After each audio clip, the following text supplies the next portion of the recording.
Olá, seja bem-vindo a mais uma porção do Bíblia Todo Dia. Vamos agora para o capítulo 41 e vamos até o 49 de Salmos. Então, o capítulo 1 ele fala sobre a nossa situação espiritual. Ele nos dá 4 pontos para avaliarmos como espiritualmente estamos, né? Primeiro, ele fala sobre a nossa integridade, como tratamos os outros. Depois, ele fala sobre a traição, como os outros nos tratam. Terceiro, sobre a misericórdia, como Deus nos trata. E o quarto, sobre a glória, o modo como tratamos a Deus. E aqui nós encerramos o primeiro livro. Vocês lembram que lá no primeiro vídeo nós falamos que o livro todo de Salmos, né, os cânticos, são divididos em 5 livros. Então, nesse capítulo 41, encerramos o primeiro livro e agora começaremos o livro 2, né, a partir do capítulo 42. Então, aqui no capítulo 42 e 43, a impressão que se dá, e eu vou até fazê-lo juntos, é que esses 2 capítulos eram únicos salmos, pois o seu tema ele é o mesmo. A centralidade dos 2 capítulos, no versículo 5 e 11 do capítulo 42 e os versículos 5 do capítulo 43, dão a mesma ordem. Por que está abatida a minha alma? Acho que esse é um salmo muito recitado, porque diversas são as aflições, não é mesmo? Mas a nossa certeza, ela é única. Espera em Deus, confia em Deus e você vai ver. Nós vamos louvar daqui a pouco. Isso será crescimento para nós.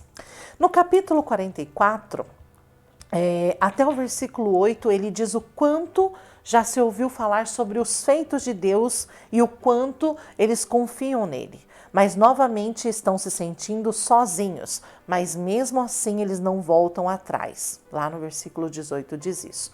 E no versículo 22 ele diz que sim, por amor de ti, somos mortos todos os dias, somos reputados como ovelhas para o matadouro.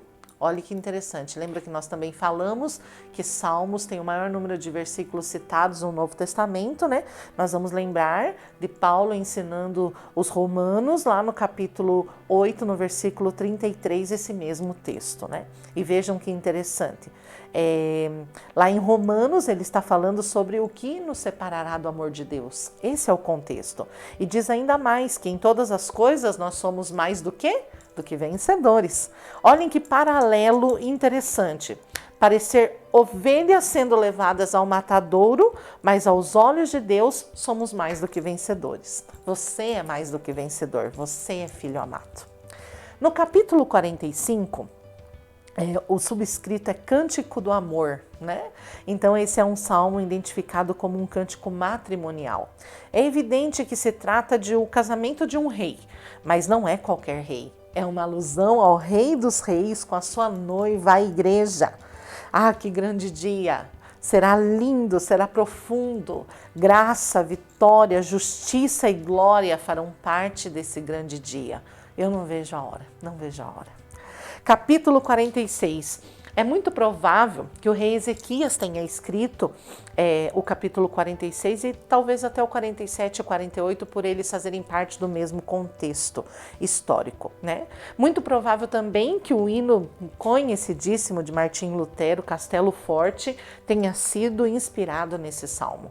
Ele fala sobre Deus ser nossa fortaleza. E o que é uma fortaleza? É um refúgio confiável, né? Deus é nosso rio de alegria. A água nesse tempo ela era muito escassa nessas cidades, de modo que ser um rio de alegria referia-se a muita abundância, né? Então nós temos Jesus como um rio, mas o rio da água da vida, né? Que nos preenche, nos sacia. E ele termina, né, esse capítulo dizendo: aquietai-vos, no versículo 10. Aquietai-vos quer dizer, não mexam em nada, não mexam em nada, descansem. Nós gostamos muito de dirigir a nossa vida da nossa maneira, né? Mas Deus está dizendo, deixe-me trabalhar. No tempo certo chega a vez de você agir. Me deixe fazendo as coisas, preparando as coisas. Você é meu cooperador, não o diretor da cena, né? Deus fala isso para mim diversas vezes. Evelyn, você é minha cooperadora e não a diretora da cena. Então eu quero compartilhar isso com você, Espere no Senhor. Deus está dizendo hoje, aquiete-se, confie, nada escapará da minha mão ou do meu olhar, nada escapa. No capítulo 47, o salmista ordena 5 vezes que o povo louve. Com certeza que eles comemoravam uma vitória, provavelmente contra Senaqueribe, né? Uma vitória que nem sequer tiveram que lutar. Veja que coisa interessante, Deus é muito tremendo. Deus é muito tremendo. Talvez a gente consiga desfrutar do que diz o capítulo 47 se a gente usar o versículo 10 do 46 e se aquietar, não é mesmo? Já o capítulo 48 é muito, muito, muito especial, né? E eu não preciso falar muita coisa sobre ele. Eu quero cantar com você. Grande é o Senhor e muito digno de louvor. Na cidade do nosso Deus, seu santo monte, a alegria de toda a terra. Grande é o Senhor em quem nós temos a vitória e que nos ajuda contra o inimigo. Por isso diante dele nos prostramos. Oh, e o que, irmãos? Queremos o teu nome engrandecer e agradecer-te por tua obra em nossas vidas. Confiamos em teu infinito amor, pois só tu és o Deus eterno sobre toda a terra e céus. Música épica, épica demais. Quem não canta essa canção e se derrama na presença do Senhor? Você está cantando o Salmo 48. Confiamos em Ti, Senhor. Confiamos mesmo. Tu és o Deus eterno sobre toda a terra, sobre o céu, sobre toda criatura, sobre toda a criação. Nós Te amamos. A ênfase é sobre o Senhor e o Monte Sião, né? A Bíblia diz que nós cristãos somos cidadãos de uma cidade celestial chamada Sião. Nos regozijamos porque o Senhor cuida de nós, como cuidava do povo de Israel antigamente, na antiguidade. Aleluia. Capítulo 49. Vamos nos recompor. O salmista tem uma mensagem a todos. Sejam ricos, pobres, todas as classes. A expressão moradores da terra é a tradução de um termo hebraico incomum que significa o panorama humano como um todo. Então aqui o escritor está sendo muito sincero, transmitindo a sabedoria, o entendimento que recebeu do Senhor. O enigma aqui é a própria vida e sua relação misteriosa com a distribuição de riquezas e de poder e qual deve ser a posição daqueles que têm a Deus no mundo em que os ricos ficam cada vez mais ricos.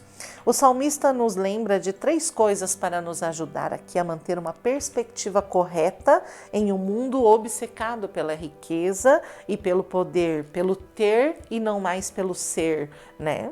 E a gente vai poder entender aqui essas 3 riquezas agora. A primeira, a riqueza não pode evitar a morte. E talvez esse tenha sido o tempo que nós mais entendemos isso a partir da pandemia, né, do Covid-19. Segundo, a riqueza não determina o nosso destino. Muitas pessoas, né, que já foram ricas hoje não têm nada, né? Então aqui nós estamos falando de poder aquisitivo, riqueza mesmo financeira. Então não determina o nosso destino, né? Nós podemos ter condições financeiras boas e ter o nosso destino nas mãos do Senhor. Terceiro, a riqueza não deve alimentar os nossos desejos.